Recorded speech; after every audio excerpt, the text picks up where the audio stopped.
नमस्कार, मैं सुमोना सिन्हा आज जुड़ चुकी हूँ आप लोगों के साथ हमारे स्पेशल प्रोग्राम ताल ठोक के में। हमारे सहयोगी शिवम शर्मा और खुशी कौशिक आज इस मुद्दे में बात करेंगे कि आखिर लद्दाख में क्यों हो रहे हैं प्रोटेस्ट। तो शिवम जी, पहला सवाल आपसे, आप बताइए क्या लद्दाख में सही मायने से प्रोटेस्ट हो रहे हैं? इसमें आपके क्या विचार हैं?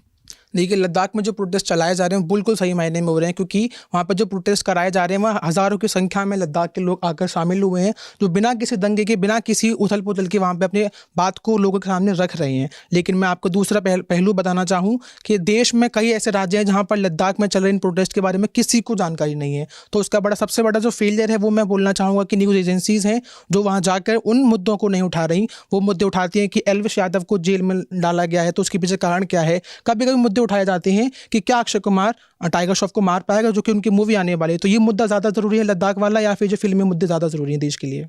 जी, शिवम जी ने बोला, एक मुद्दा उठाया है कि फिल्मी के मुद्दे ज़्यादा ज़रूरी है या लद्दाख वाला मुद्दा ज़्यादा ज़रूरी है। खुशी जी, आपका क्या कहना है इसके बारे में? लद्दाख को सही मायने में देखा भी जा रहा है, लेकिन अगर आप एक बारी में 21 डेज हंगर स्ट्राइक करके ये कह दोगे कि हमारी मांगे पूरी कर दो, तो ऐसा नहीं हो सकता है। यूनियन टेरिटरी बनाई गई है तो ये जान के ही बनाई गई है, बहुत जांच विचार के साथ बनाई गई है, तो उसको ज़रूर पहलू दिया जाएगा, उसको ज़रूर रोशनी दी जाएगी और धीरे धीरे दी जाएगी, दबाव में नहीं दी जाएगी। तो शिवम जी, आप बताइए, यूनियन टेरिटरी बनने के बाद लद्दाख में ऐसे कौन से चेंजेस हैं जो देखने को मिले हैं? देखिए, इस बात से तो मैं भी सहमत हूँ कि जो 370 हटाई गई थी 2019 में सरकार द्वारा, वो बहुत अच्छा था। वहाँ के लोगों ने इस बात को बहुत अच्छे से मनाया। वो लोग बोल रहे थे कि ये हमारे लिए एक इंडिपेंडेंस है जो कि 70 साल बाद आया है हमारे राज्य में। उन लोग वो काफ़ी खुश थे, लेकिन उसका कारण है जो लद्दाख में से 370 को हटाने के बाद 35A को हटाया गया, उसको यूनियन टेरिटरी बनाया गया है, जिसमें लद्दाख को उनके मेंबर ऑफ पार्लियामेंट नहीं दिए जा रहे। जम्मू कश्मीर जिसके पास उनके मेंबर ऑफ पार्लियामेंट है उनकी बात को रखने के लिए सभा में, लेकिन लद्दाख के पास कोई भी ऐसा मेंबर ऑफ पार्लियामेंट नहीं है। वो चाहते हैं कि लोकसभा में कम से कम 2 मेंबर ऑफ पार्लियामेंट और राज्यसभा में 1 मेंबर ऑफ पार्लियामेंट आए। तो मेंबर ऑफ पार्लियामेंट के बारे में बात की जा रही है। खुशी जी, आपका क्या कहना है? जम्मू कश्मीर में तो उसकी विधानसभा है, तो लद्दाख में क्यों नहीं? लद्दाख में एक MP अभी भी है लोकसभा के लिए, लेकिन देखा जाए तो वहाँ पे कहने के लिए सोनम वांगचुक जी एजुकेटेड माने गए हैं और क्लाइमेट एक्टिविस्ट माने गए हैं। माना जाता है कि वो डेवलपमेंट के लिए भी लोगों पे काम कर रहे हैं। अगर काम कर रहे हैं तो लोग दिखेंगे तो ज़रूर उभरेंगे। तो मेरा ये कहना है कि एफ़र्ट्स लगेंगे तो इंसान दिखेगा, लेकिन अगर नहीं दिख रहा है तो यानी कि उनके में कोई खोटोरी होगी अभी भी। शिवम जी, आपने एक बात बताई थी कि 35A हट जाने के बाद 35A हट जाने के बाद वहाँ की स्टेटहुड भी चली गई। आपको नहीं लगता कि वहाँ से बेरोज़गारी भी हट गई है?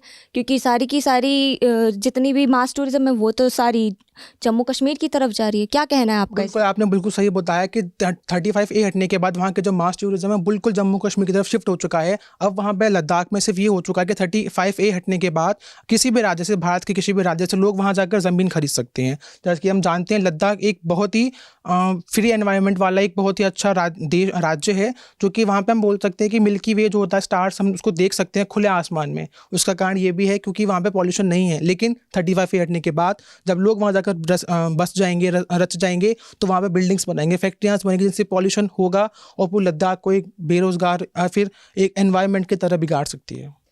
तो खुशी जी, माना जाता है कि लद्दाख एक बहुत ही साफ़ सुथरा प्रदेश है जहाँ पे क्लाइमेट जैसी चीज़ें बहुत अच्छे से निभाई जाती है, बहुत सारी ट्राइबल कम्युनिटीज़ हैं। तो आपका क्या कहना है, क्या वहाँ पे फैक्ट्रीज़ लग के वहाँ की क्लाइमेट को कोई असर नहीं पड़ेगा?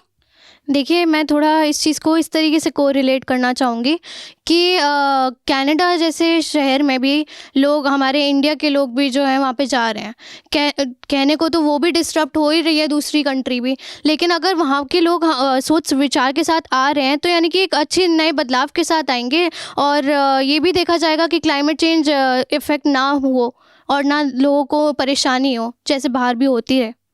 तो अब हमारे साथ जुड़ चुके हैं 2 और पैनलिस्ट, नम्रता चौहान और नित्या दुबे। तो पहला सवाल आपसे नम्रता, आप बताइए 21 डे फास्ट रखने का क्या मकसद है? क्या ये सही मायने में रखा जा रहा है, उचित है या क्या? अपने विचार रखिए। जी, मुझे ये लगता है कि जो 21 दिन का फास्ट है ये बिल्कुल उचित है।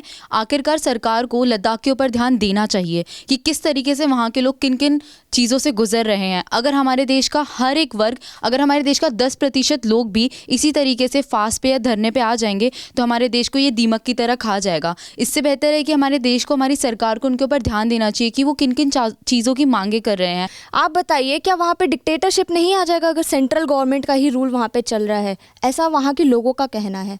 आपका क्या कहना है इस पे?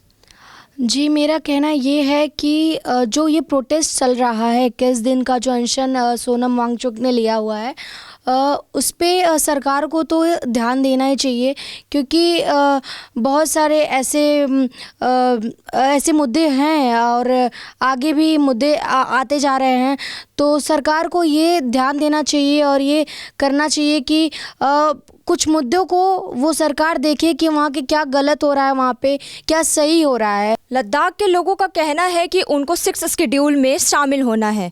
तो अब आप बताइए नम्रता जी, ये क्या उचित है? 6 शेड्यूल क्या है, थोड़ा बताइए इसके बारे में।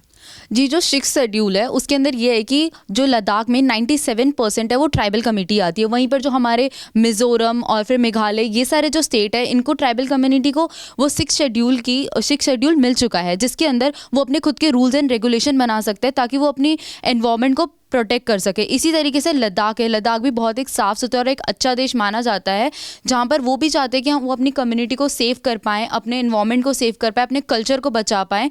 और फिर आप जैसे कि जानते ही होंगे कि हमारे लद्दाख में वहाँ पे चंगदूत स्काई सेंचुरी है, उसको भी बचाने के लिए वहाँ पे 35A के बाद जो इतना ज़्यादा टूरिज़्म बढ़ चुका है, वहाँ के एनवायरनमेंट को सेव करने के लिए जो लद्दाख की जो लोग हैं वो चाहते हैं कि वहाँ पे 6 शेड्यूल मिले उन्हें। तो नम्रता जी का कहना है कि 21 दिन का फास्ट है और उस पर प्रकाश अभी तक से नहीं डाला गया है। नित्या जी, आपका क्या कहना है इसके ऊपर? मुझे लगता है कि अगर प्रोटेस्ट होगा नहीं तो फिर जो भी मुद्दे हैं वो सामने नहीं आएंगे, और मुद्दे सामने नहीं आएंगे तो सरकार उस पर प्रकाश कैसे डालेगी। और मुझे लगता है कि अगर मुद्दे सामने आ गए हैं तो सरकार को भी सोचना चाहिए कि उस पर विचार करना चाहिए और उसको सही करने की पूरी कोशिश करनी चाहिए।